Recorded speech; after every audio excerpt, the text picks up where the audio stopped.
I'm Matthew Kelly. Welcome back to Radical and Relevant, where we're exploring the genius of the gospel. Each day we're looking for a word, a phrase, or an idea to anchor our days. So sometimes the whole reading can be long, sometimes it can be confusing, sometimes there can be parts that you understand and parts that baffle you. Don't worry about the parts that baffle you. Just look for a word or a phrase or an idea. We're just looking for the word to feed you today. We're not looking to do a deep analysis of this one gospel. We're just allowing the gospel to give us our daily bread, to feed us today. Today's gospel comes from Gospel of John, chapter 2, verses 13 through 22.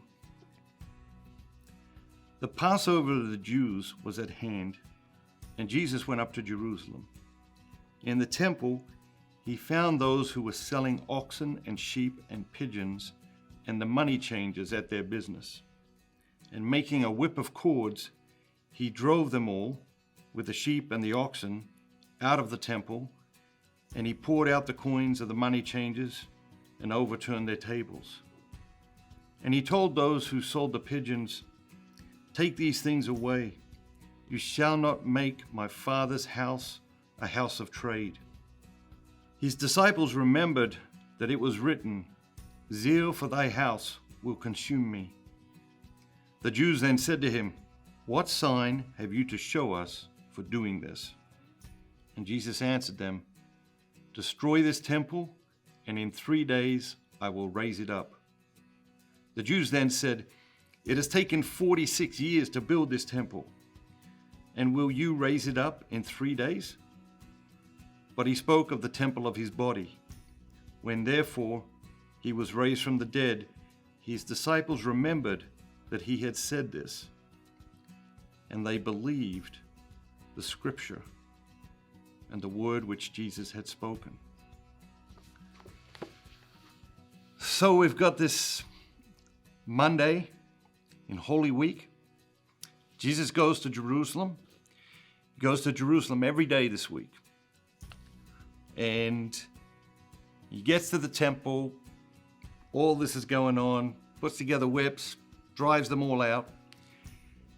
What is it that strikes you in today's gospel reading? Is there a word? Is there a phrase? Is there an idea? The wrestle that I see between Jesus and his opposition, Jesus and his enemies,